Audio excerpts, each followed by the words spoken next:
Ketika melihat seseorang dengan tanda hitam di jidat, hal pertama yang mungkin terlintas adalah anggapan bahwa orang tersebut sangat rajin dalam menjalankan ibadah sholat. Bahkan selama ini, adanya tanda hitam di jidat seorang muslim sering dimaknai sebagai tanda kesalehan dan dalamnya tingkat ketakwaan. Namun, benarkah demikian? Sebetulnya, munculnya tanda hitam pada jidat bisa disebabkan oleh gesekan yang dihasilkan oleh kontak berulang dari dahi dengan sejadah di saat sholat. Namun tentu saja, itu tidak menjadi tanda akan kesalehan dan dalamnya tingkat ketakwaan. Sebab, ketakwaan dan kesalehan yang sesungguhnya selalu diukur dengan baiknya akhlak, moralitas, dan tingkah laku. Malahan, adanya tanda hitam di jidat sangat tidak disukai oleh baginda Nabi. Dalam sebuah hadis yang diriwayatkan oleh Anas bin Malik dijelaskan bahwa Rasulullah SAW bersabda yang artinya, "Sungguh, aku marah dan tidak menyukai seorang laki-laki yang ketika aku melihatnya terdapat bekas sujud di antara kedua matanya." Dalam hadis lain yang diriwayatkan oleh Imam Al-Baihaqi dituturkan bahwa Abdullah bin Umar, salah seorang sahabat terkemuka, tidak menyukai adanya bekas hitam pada dahi seorang muslim. Suatu hari, ada seseorang yang datang menemui Ibnu Umar.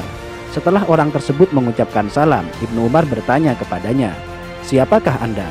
Orang tersebut menjawab, "Aku adalah anak asuhmu." Ibnu Umar melihat ada bekas sujud yang berwarna hitam di antara kedua mata orang itu. Beliau pun berkata kepadanya, "Bekas apa yang ada di antara kedua matamu itu?" "Sungguh, aku telah lama bersahabat dengan Rasulullah, Abu Bakar, Umar, dan Utsman. Lalu, apakah kau melihat ada bekas tersebut pada dahiku?" Hadis riwayat Al-Baihaqi. Masih dari Ibnu Umar, suatu waktu beliau melihat seseorang yang pada dahinya terdapat bekas sujud. Ibnu Umar berkata, "Wahai hamba Allah, sesungguhnya penampilan seseorang itu terletak pada wajahnya. Karena itu, janganlah engkau memperburuk penampilanmu." Hadis riwayat Al-Baihaqi. Dalam hadis lain dijelaskan bahwa suatu ketika Abu Darda melihat seorang perempuan yang pada wajahnya terdapat kapal seperti kapal yang ada pada seekor kambing. Beliau lantas berkata, "Seandainya bekas itu tidak ada pada dirimu, tentu lebih baik." Hadis riwayat Al-Baihaqi. Dari Humaid bin Abdurrahman, ia berkata, "Aku berada di dekat As-Sa'ib bin Yazid ketika seseorang bernama Az-Zubair bin Suhail bin Abdurrahman bin Auf datang. Melihat kedatangannya, Sa'ib berkata, 'Sungguh dia telah merusak wajahnya. Demi Allah, bekas di dahi itu bukanlah bekas sujud. Demi Allah, aku telah sholat dengan menggunakan wajahku ini selama sekian waktu lamanya.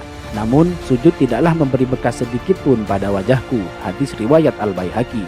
Sampai di sini, mungkin ada yang bertanya, lantas bagaimana pengertian ayat yang menjelaskan bahwa bekas sujud merupakan tanda seorang mukmin yang nampak melalui wajahnya? Menjawab pertanyaan ini, terdapat penjelasan dari Imam Al-Baihaqi yang dituangkan dalam kitab Sunanul Kubronya. Dari Mansur, ia berkata, "Aku bertanya kepada Mujahid tentang maksud dari firman Allah, tanda-tanda mereka tampak pada muka mereka dari bekas sujud. Apakah yang dimaksudkan adalah bekas di wajah?" Mujahid menjawab, "Bukan, bahkan ada orang yang kapalan yang ada di antara kedua matanya bagaikan kapalan yang ada pada lutut unta. Namun, dia adalah orang yang bejat. Tanda yang dimaksudkan adalah kekhusyuan." Hadis riwayat Al-Baihaqi. Bahkan dalam kitab Hasyiatus Shawi dijelaskan, bukanlah yang dimaksudkan oleh ayat adalah sebagaimana perbuatan orang-orang bodoh dan suka pamer, yaitu tanda hitam yang ada di dahi, karena hal itu adalah ciri khas dari Khawarij. Dalam sebuah hadis disebutkan, "Sungguh, saya benci seseorang yang saya lihat di antara kedua matanya terdapat bekas sujud." Sampai di sini, mungkin Anda sudah paham bahwa tanda hitam di jidat sama sekali bukan tanda kesalehan. Alih-alih tanda kesalehan, justru tanda tersebut sangat dibenci oleh para sahabat dan tabi'in karena dikhawatirkan akan menimbulkan riya pada pemiliknya. Dan perlu dicatat bahwa orang yang mengaku rajin dalam bersujud namun terdapat bekas hitam di dahinya, itu artinya ada yang salah pada gerakan sholatnya.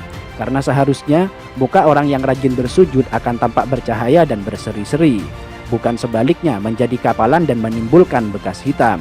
Biasanya dia menjadikan dahinya sebagai tumpuan, bukan tangan dan kedua lututnya. Padahal cara sujud yang benar adalah sebaliknya, yaitu menjadikan kedua tangan dan lutut sebagai tumpuan.